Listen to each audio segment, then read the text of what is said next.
जय हिंद प्यारे बच्चों, आज के इस वीडियो के अंदर हम क्लास 10th के मैथमेटिक्स सब्जेक्ट के इम्पोर्टेंट क्वेश्चंस को डिस्कस करने वाले हैं।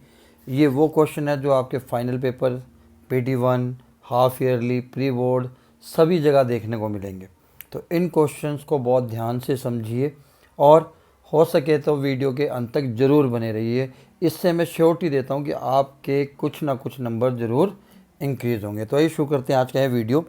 सबसे पहले बात करते हैं चैप्टर 1 के कुछ क्वेश्चंस की। Find the HCF and LCM of 408 and 1032। कई बार इन क्वेश्चन को ऐसे भी लिखा जाता है 408 1032, ठीक है।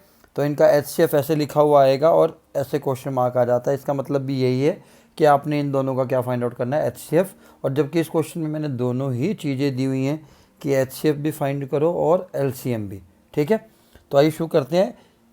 दो तरीके से कर सकते हैं, पहला हम प्राइम फैक्टराइजेशन मेथड से कर सकते हैं, नहीं तो डिवीजन मेथड से HCF निकाल सकते हैं। पर हमें LCM भी निकालना है तो हम प्राइम फैक्टर से चलेंगे, ठीक है। 408 के फैक्टर बना लेते हैं 2, ठीक है, 102, 51, 17 और ये आ गया, ठीक है। अब मैं इसके फैक्टर्स को कैसे लिख सकता हूँ, 2 की पावर 3, ये किसके हैं, 408 के, 2 की पावर 3, 3 की पावर 1, 17 की पावर 1। सिमिलरली मैं 1032 के भी निकाल लूँगा, ठीक है।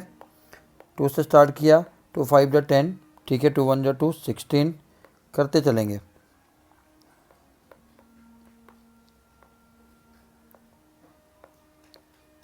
ठीक है,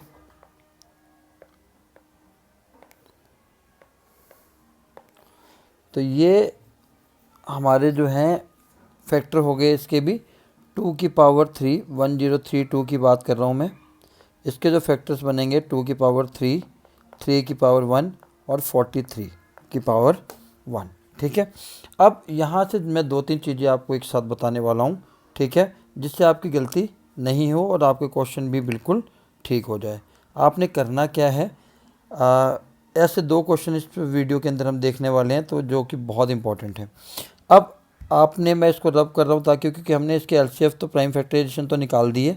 अब करना कैसे है, जो बाकी क्वेश्चन भी इससे जुड़े हो। अब आपने देखा कि 408 के फैक्टर आए 2 की पावर 3, ठीक है, 3 की पावर 1, 17 की पावर 1, ठीक। उसके बाद हमने देखा 1032 के फैक्टर क्या आए, 2 की पावर 3, 3 की पावर 1 और 43 की पावर 1, ठीक है। तो ये इनके फैक्टर आ गए। अब हमें करना क्या है, अगर तो आपको HCF लेना है, ठीक है, तो कॉमन वाले नंबर लेने हैं। इन दोनों में जो नंबर कॉमन आ रहे हैं, जैसे 2 और 3 कॉमन है दोनों में, ठीक है, तो मैं HCF में सिर्फ कॉमन वाले नंबर लूँगा, ठीक है। और मिनिमम पावर, दोनों नंबर की मिनिमम पावर, जैसे 2 की मिनिमम पावर दोनों में ही 3 है तो 3 ले लूँगा, 3 की मिनिमम पावर 1 है तो ये मेरा HCF आ गया। 2 की पावर 3 होता है 8, 8 3 जा 24 आ गया HCF, ठीक है। और LCM में आपने क्या करना है, जितने भी नंबर हैं इसके अंदर, जैसे 2 3 17 भी है, 43 भी है, सभी नंबर्स को आपने लेना है और सभी की मैक्सिमम पावर लेनी है। 2 की मैक्सिमम पावर कितनी है, 3, सबसे ज़्यादा वाली, अगर एक जगह 4 होती तो 4 लेते हैं, जो ज़्यादा वाली है वो लेनी है। 3 की तो 1 ही है दोनों साइड, 17 की 1 ही है, 43 की 1 ही है। तो ये हो गया हमारा HCF और LCM। इसलिए आपने क्या करना, अगर दोनों पूछे हैं प्राइम फैक्टराइजेशन मेथड के साथ जाइए, आपके HCF और LCM दोनों निकालने आसान हो जाएंगे, ठीक है। बहुत इंपॉर्टेंट क्वेश्चन है क्योंकि HCF LCM का एक क्वेश्चन पेपर में 100% आता ही आता है। 3 मेजरिंग रोड, ये क्वेश्चन भी बहुत कॉमन है, बहुत इंपॉर्टेंट क्वेश्चन है, इसको भी कर लेते हैं, ठीक है। 3 मेजरिंग रोड्स आर 64 सेंटीमीटर, ठीक है, 80 centimetre and 96 centimetre long.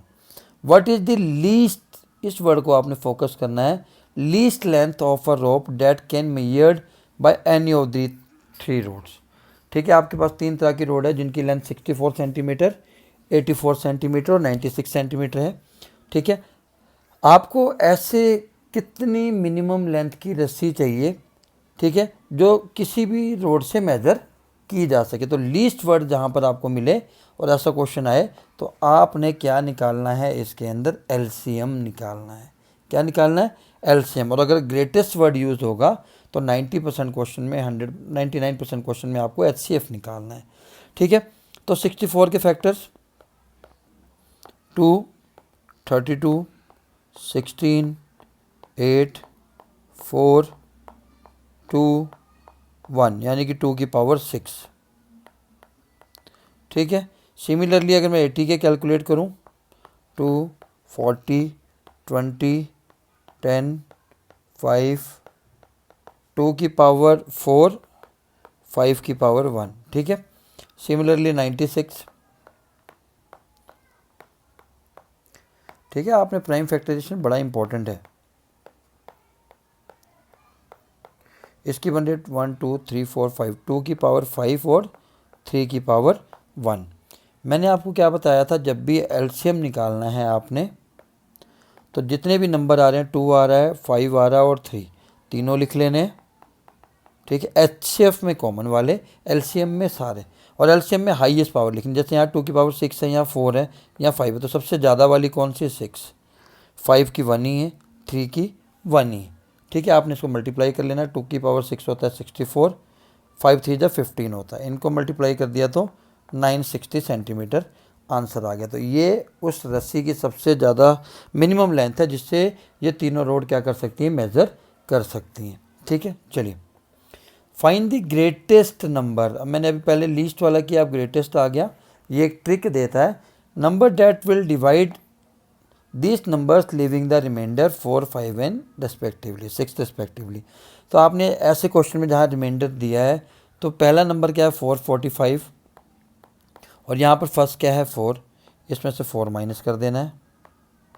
Second है 572 और यहाँ पर 5 है, 572 में से 5 माइनस कर देना है। ठीक है, इसके बाद आपका थर्ड नंबर है 699 और यहाँ पर 6 है, माइनस कर देना है। ठीक, फिर अब आपने यहाँ पर जो ग्रेटेस्ट वर्ड है आपको हिंट दे रहा है कि आपको क्या निकालना है, एचसीएफ निकालना है। ठीक है, एचसीएफ निकालने का वही तरीका है, फिर से प्राइम फैक्टराइजेशन 441, तीनों का सम 9 हो रहा है तो हो जाएगा 3 से। फिर हो रहा है अब 7 और 7, यानी कि एक फैक्टर आ गया हमारे पास 3 की पावर 2 और 7 की पावर 2। ठीक है, अब हम निकालेंगे 567 का। 567 भी 3 से टेबल में आ रहा है। ठीक है, 3 1 जा 3, 3 8 जा 24, 3 9 जा 27। ठीक है, 3 6 जा 18, 3 3 जा 9, 21 3 7, यानी कि 3 की पावर 4 और 7 की पावर 1। ठीक, अब हमें बचा एक लास्ट वाला, इसके भी प्राइम फैक्टराइजेशन निकाल लेने। 693, 3 2 जा 6, 3 3 जा 9, 3 1 जा 3। ठीक है, अब 3 से नहीं जा रहा क्योंकि यहाँ 3 से जा रहा है। 3 7 जा 21। ठीक है, और 3 7 जा 21। अब 7 और 11, इसके फैक्टर बन गए 3 की पावर 2, 7 की पावर 1, 11 की पावर 1। मुझे क्या निकालना है, एचसीएफ। मैंने क्या कहा था, एचसीएफ के अंदर आपने जो तीनों में कॉमन हो वो लेना है। 3 और 7 तीनों में कॉमन है तो आपने यही दोनों नंबर लेने हैं। ठीक है, और मिनिमम पावर, जैसे 3 की पावर यहाँ 2 है, यहाँ 4 है, यहाँ 2 है, कम वाली कौन सी है 2, एचसीएफ में कम वाली, एलसीएम में ज़्यादा वाली। जैसे 7 की यहाँ 2 है, 1 है, 1 है, तो कम वाली लेंगे हम। ठीक है, अब इसको आपने मल्टीप्लाई कर लेना है, 9 7 जा 63, ये हो गया आपका आंसर। क्वेश्चन नंबर 4 की बात करते हैं। जैसा अभी तक हमने किया, एचसीएफ निकालना है इनका। ठीक है, तो तीनों में कॉमन देख लेना, यहाँ पर एबीसी है, यहाँ पर एबीसी है, पर यहाँ पर एबी है, तो मैं सिर्फ ए बी लूँगा जो तीनों में कॉमन है। ठीक है, और मिनिमम पावर यहाँ पर 3 है, सबसे कम पावर क्या है, ए की 1, बी की सबसे कम पावर कौन सी है 2, तो 2, ये हमारा एचसीएफ आ गया। एलसीएम में हमने सारे ले लेने हैं, ए बी सी, और हाईएस्ट पावर, ए की हाईएस्ट पावर 4 है, बी की हाईएस्ट पावर 4 है, और सी की हाईएस्ट पावर 3, तो हमारा एलसीएम हो गया। ठीक है, चलिए प्रूव डैट √5 इज इरेशनल। ये वो क्वेश्चन है जो आपको हर बार पेपर में प्री बोर्ड हो फाइनल हो देखने को मिलेगा। इसकी जगह √3 हो सकता है, √7 हो सकता है, बट क्वेश्चन देखने को ज़रूर मिलने वाला है। लास्ट टाइम बोर्ड के एग्जामिनेशन में √3 आया था। हमें क्या करना है, इसको इरेशनल प्रूफ करना है। इरेशनल का मतलब पहले हमें रेशनल पता होना चाहिए, रेशनल किसे कहते हैं हम? जिसको हम पी बाई क्यू की फॉर्म में लिख सकते हैं, क्यू जीरो नहीं हो, पी एंड क्यू, ठीक है, इंटीजर्स हों और को प्राइम हो। ठीक, अब को प्राइम क्या होता है? जिसमें जिन दो नंबर्स का कॉमन फैक्टर क्या हो, 1 हो, उनको हम कहते हैं को प्राइम। तो इस क्वेश्चन के अंदर हमें यही प्रूफ करना है कि जो √5 है उसका जो कॉमन फैक्टर है वो क्या है, 1 है।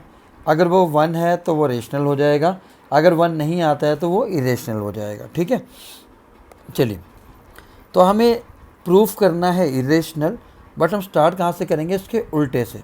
कैसे? Assume √5 is rational. प्रूफ क्या करना था? इरेशनल, पर मैंने क्या लेट किया? रेशनल है। ठीक है, रेशनल लेट करने से मैंने क्या लिखा? √5 को पी बाई क्यू, और यहाँ पर आपने मेंशन करना है Q is not equal to 0, P Q R को प्राइम और पी क्यू आर इंटीजर, ये लिख देनी है आपने कंडीशन। ठीक है, अब इसको आपने क्या करना है? Squaring both side, squaring both sides. ठीक है, ध्यान से देखना है आपने, स्क्वायर का मतलब है √5 का स्क्वायर लग जाएगा। ठीक है, पी और क्यू के साथ भी क्या लग जाएगा? स्क्वायर लग जाएगा। ठीक, स्क्वायर से स्क्वायर रूट कैंसिल हो जाता है, तो एक साइड √5 बचेगा ओनली, दूसरी साइड आपका बचेगा P square upon Q square. ठीक है, आपने क्या करना है? इन दोनों को इंटरचेंज कर देना है। क्यू स्क्वायर की वैल्यू आ जाएगी पी स्क्वायर अपॉन 5। पहला स्टेप यहाँ ख़त्म होता है। यहाँ पर आपने लिखना है as P square is divisible by 5। मैं पूरा नहीं लिख रहा डिविजिबल, बस आप समझ जाइए कि डिविजिबल बाय 5, क्योंकि हम देख सकते हैं कि पी स्क्वायर को कौन डिवाइड कर रहा है? 5, इसलिए लिखा है therefore P is also divisible by 5। यह आपने लाइन लिखनी है। ठीक है, अब p का तो हमें पता लग गया कि 5 से डिवाइड हो रहा है, तो लेट करना है p को ही। √5 कर रहे हैं तो 5k लेट करना है, √3 प्रूफ कर रहे हैं तो 3k करना है, √7 कर रहे हैं तो 7k लेट करना है। अब इस p की जगह जो आपने यहाँ पर p लिखा है, इसकी जगह आपने 5k पुट करना है। ठीक है, putting this value in equation 1, Q square p की जगह क्या पुट कर दिया? 5k पूरे का square upon 5, Q square is equals to 25k square upon 5। 5 से कट करूँगा तो 5 आ जाएगा, और ये 5 कहाँ चला जाएगा? क्यू के डिनोमिनेटर में। ठीक है, अब यहाँ से वही लाइन आपने दोबारा लिखनी है, Q square is divisible by 5, therefore Q is also divisible by 5। ठीक, अब p भी 5 से डिवाइड हो रहा है, क्यू भी डिवाइड 5 हो रहा है, तो कॉमन फैक्टर क्या बन गया? p और क्यू का 5 बन गया, p एंड क्यू का। अब कॉमन फैक्टर 1 के अलावा 5 आ गया, तो इसका मतलब क्या है?